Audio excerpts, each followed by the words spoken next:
Estamos de volta com o mesmo tema, luto neonatal. E quem nos acompanha é a psicóloga obstétrica Milena Bonfim. Então, como é que os pais, a gente já falou sobre a questão do comportamento da família, no ambiente de trabalho, das pessoas que estão próximas. Agora, os pais, os verdadeiros enlutados nesse momento, como é que eles podem, o que é que eles podem buscar para que essa dor seja amenizada, seja vivida, porém superada? Tá, interessante a pergunta, porque assim, também vai depender do significado que esse casal tem do seu momento de vida, né? Algumas pessoas vão conseguir fazer a sua própria, vão ressignificar a sua dor, vão buscar estratégias, é interessante, porque quando a gente fala dos ritos, até para eles terem significados, a gente trabalha um pouquinho e diz, olha, vamos pensar aqui em algum rito que você queira marcar. Então, alguns casais, por exemplo, plantam uma árvore, ou plantam que aí registra aí um pouco, marca, né, um pouco esse momento e acompanham essa árvore. Algumas pessoas soltam balões ali naquele momento, um balão branco, para como se fosse significar seu filho. Então, uma coisa que a gente entende que ajuda no processo de melhoria dessa qualidade de vida pós um luto é entender do que aconteceu, acolher o que aconteceu, honrar o filho que partiu, ter esses ritos. Alguns casais vão precisar de um acompanhamento mesmo, como eu te falei, né? E buscar a psicoterapia ou buscar um psiquiatra na necessidade de alguma medicação, se perceber que esse luto está ficando muito prolongado, que não está conseguindo sair desse momento sozinho, a gente orienta que busque uma ajuda para a gente fazer esse trabalho de fortalecimento, né, deles, para que eles possam continuar seguindo. Então, vão ter casos assim e vão ter casos que as pessoas acabam seguindo. A gente só fica ali atento para que eles busquem situações que tragam bem-estar. Às vezes eles vão precisar de um momento de pausas ali, às vezes na vida profissional conseguem pedir férias, conseguem fazer alguma coisa para reconectar esse casal. Acontece de alguns buscarem ali uma viagem. O que a gente precisa, além de todas essas questões que a gente já falou do acolhimento, do respeito, às vezes é trazer um pouco dessa sensação de bem-estar para o corpo, até para a recuperação do corpo físico, né, desse movimento da mulher que, em alguns casos, ela vai ter passado pela transformação da gestação, ela vai ter um momento em que o corpo dela vai ter que voltar ao período antes da gestação, então tem mudanças corporais, ósseas, tem mudanças cerebrais nesse processo, porque a massa cinzenta foi impactada dessa mulher devido à gestação, né? Então, tem situações em que a mulher vai ter a questão do leite, que vai precisar ser, às vezes, desmamado e doado. Às vezes, o que é muito comum é o uso de uma medicação para parar esse leite. Então, assim, acolher esses momentos, acolher as demandas, as necessidades, né? Ela vai precisar, às vezes, fazer alguns exames e a gente percebe muito que vai ser um pouco estressante esse movimento de buscar o que foi que aconteceu, de ter muitos exames. Então, a gente tem que trazer bem-estar. É como a gente diz, assim, as vacinas contra esse estresse é poder cuidar do lado emocional, né? Cuidar de trazer esse bem-estar, de estar com a família ou de fazer uma viagem. Então, existem algumas formas dos casais e aí vai depender deles. Por isso que eu digo, é individual, não tem uma receita pronta. Mas a gente olha para esse casal e dá essas orientações. Acontecem casos, principalmente quando a notícia, né, da perda do bebê já está lá no final, acontece já no final da gestação ou até mesmo nos primeiros dias de vida. O quarto do bebê fica fechado, muitos pais não conseguem ir lá desfazer. A gente já sabe que é um processo muito individual. Mas essa parte de fazer uma doação das coisas que já foram adquiridas, ou então ir lá e desfazer aquele espaço, como é esse processo? É um processo difícil, você está tocando num ponto que traz muita dor, principalmente quando já se tem um enxoval, onde já se tem muitas peças desse bebê compradas ali, muitos presentes para esse bebê, ou em quartinho pronto, enxoval, berço, enfim. É um processo que, algum tempo atrás, a cultura era, perdeu, alguém tira tudo, esconde, se eles percebem, se eles vão ver quando voltarem para casa, eles vão sofrer, então havia essa retirada. Recentemente, a gente vem estudando, e a psicologia vem com esse intuito, se percebe que é importante deixar as coisas, não retirar as coisas, combinar com essa mãe. A gente pode fechar o quartinho por um tempo, né? E aí algumas pessoas estranham, nossa, mas isso é muita dor. Só que esse casal, ele vai precisar passar por essa etapa isso, né? Se eles escolherem passar por essa etapa. De estar mais consciente, é mais concreto, o quartinho está lá. Depois de um tempo, eles podem conseguir, sim, tirar as coisas. Essas coisas podem ser doadas, se for por decisão deles, ou podem ser guardadas. Porque o que é que a gente percebe, vou explicar por que a gente não tira. Prevenção para que essa mulher não quebre com a realidade. Que seria um caso de um agravamento, né, de uma psicose, como a gente chama. Ela está grávida, o corpo dela está mudando. Está crescendo, ela vê a barriguinha, ela vê os exames. Só que, de repente, ela tem uma perda. E ela volta para casa sem o bebê. E ela pode entrar num processo mesmo de quebrar com a realidade. Será que isso aconteceu? Será que é sonho? Será que foi um sonho? Será que é verdade? Quando ela tem essas fases em que ela honra esse bebê, que tem seus ritos, que ela desfaz, isso vai trazendo ela para o concreto. Prevenir que ela quebre com a realidade. Então, é mais essa justificativa da gente simplesmente não tirar. Porque se percebia que, em alguns casos, quando se tirava tudo, a mulher, às vezes, quebrava ali por encontrar o quarto vazio, por exemplo. Tá, mas cadê as coisas que eu comprei, que eu guardei, que eu passei tantos meses fazendo e, de repente... Mas, claro que isso soa estranho, porque é mudança cultural. As pessoas vão achar que isso, nossa, mas isso é mórbido, isso é mais sofrimento para esse casal. Só que, a longo prazo, esses pais, eles conseguem ressignificar melhor.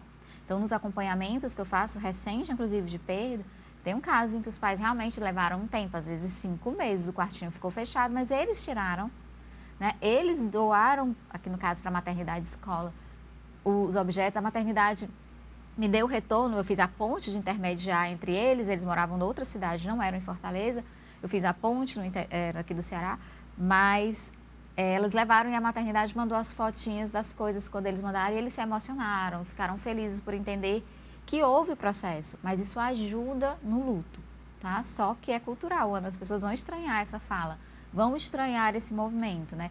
E às vezes, estando com um profissional da área, pode ser mais tranquilo também para essa família se organizar nesse momento, porque a gente vai poder orientar, vai poder explicar, vai poder acolher, do que simplesmente retirar tudo e deixar essa mulher na possibilidade de um adoecimento também. Por falar na questão dos rituais, que são tão importantes para a gente entender, para o processo de enfrentamento.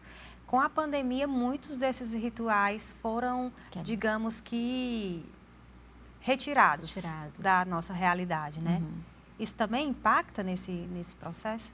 Muito, muito, muito importante você trazer esse fato, porque até hoje nós temos ainda no nosso país uma cultura muito de associar que a mãe vê o bebê, e aí eu vou falar do bebezinho maior, né, que ou estava sendo gestado ali, às vezes nasce muito prematuro, não resiste, ou tem um óbito ali dias depois do nascimento, era da mãe não ver, porque ela ia ficar com o registro do bebê morto, né? E a gente entende hoje que não é assim. A gente precisa, inclusive, trabalhar muito a conscientização nos hospitais, nas maternidades, para entender que a perda perinatal é importante que essa mulher, e a gente já tem alguns médicos que têm essa consciência, alguns neonatologistas, de que ela precisa ver seu filho no sentido também de deixá-la na realidade. É um momento, às vezes, que eles conseguem se despedir, ela consegue observar o seu bebê, porque vamos entender, se for um bebê que nasceu prematuro e foi para a UTI, ele ficou sobre muitos suportes técnicos respiratórios, aparelhos, monitores. Às vezes elas nem têm medo de tocar nesse bebê.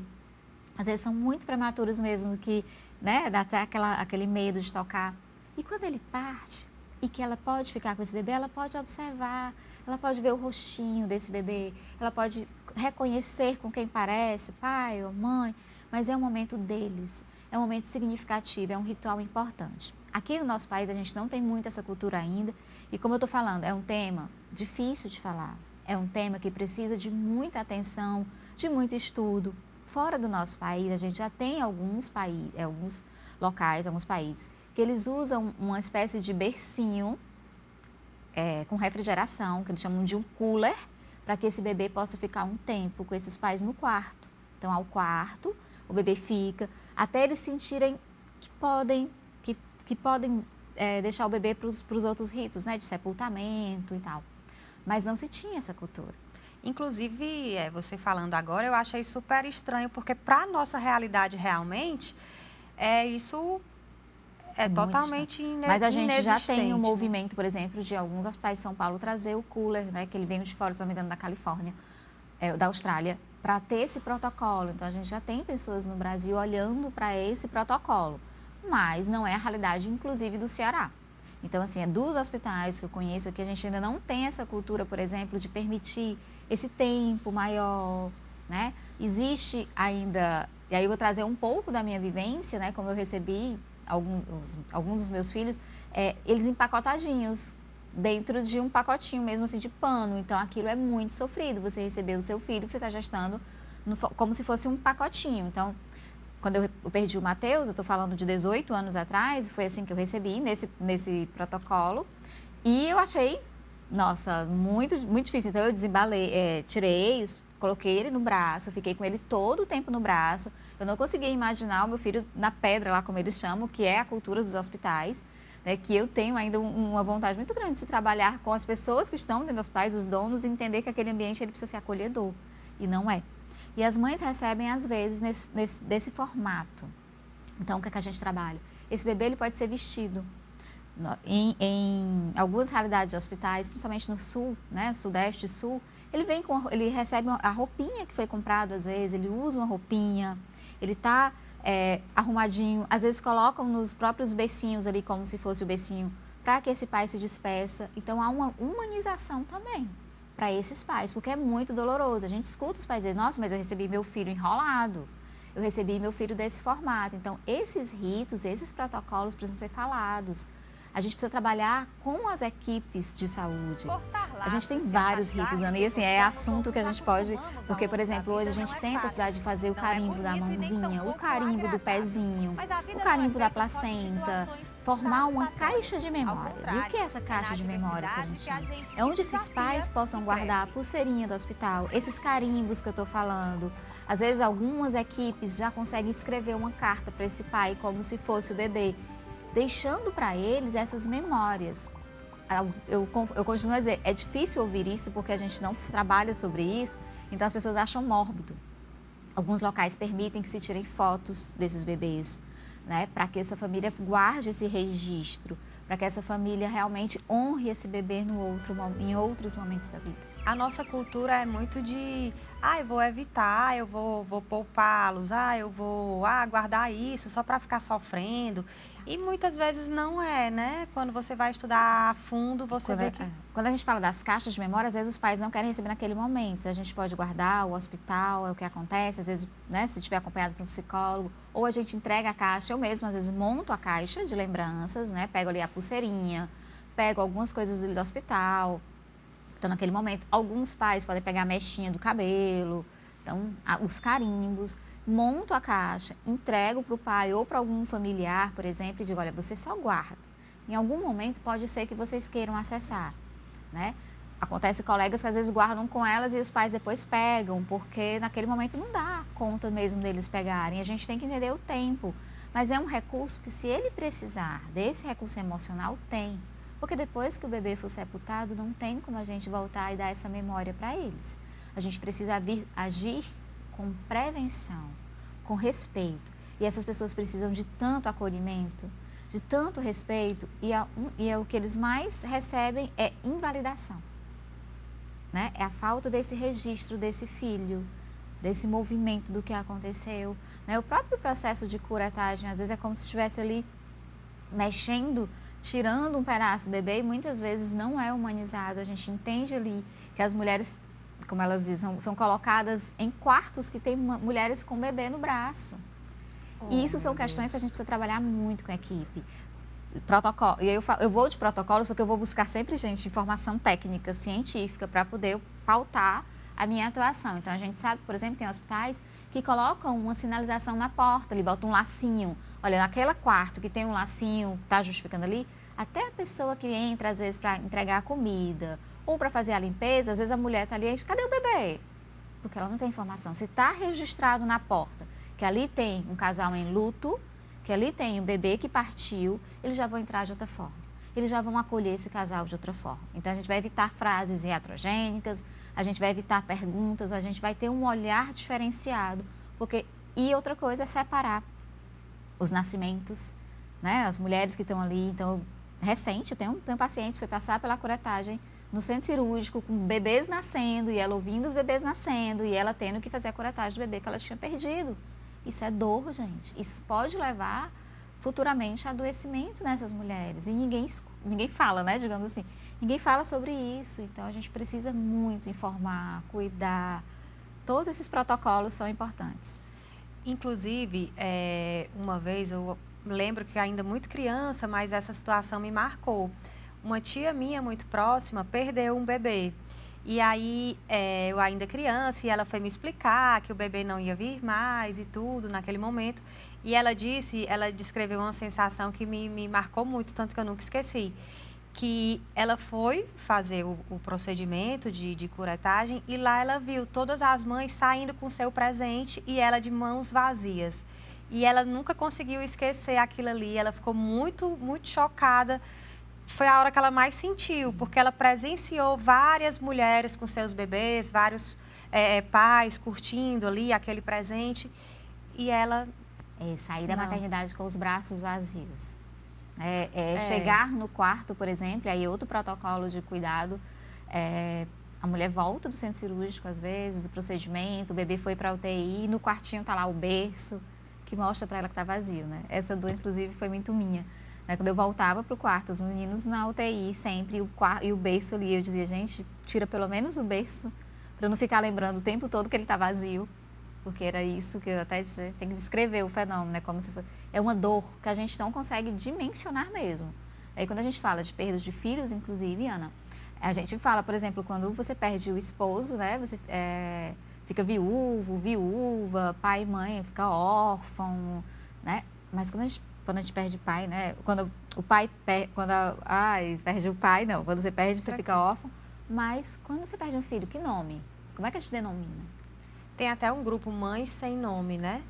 Acho que é no Rio de Janeiro, a gente não tem alguns coxos de retalho, tem alguns grupos que trabalham com luto, assim, para que as pessoas possam se acolher, dividir, partilhar. Inclusive, é um protocolo que também ajuda, né? Algumas pessoas participam de grupos de pessoas que tiveram vivências parecidas para ter essa expressão, para se acolherem.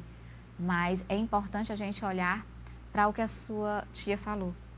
É o braço vazio, é você estar vendo ali. Então, dentro dos protocolos, às vezes, é até permitir que essa mulher tenha eu vou sonhar.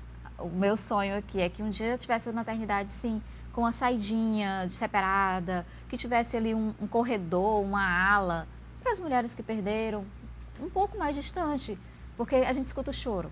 Então, às vezes, eu vou fazer atendimento em um hospital de mulheres em luto e a gente está ouvindo os bebês chorando no quarto ao lado. E a gente está sabendo daquela dor, é como se aquilo ali estivesse o tempo todo mostrando para ela que não deu certo, que ela perdeu, mostrando da dor dela. Isso é muito difícil.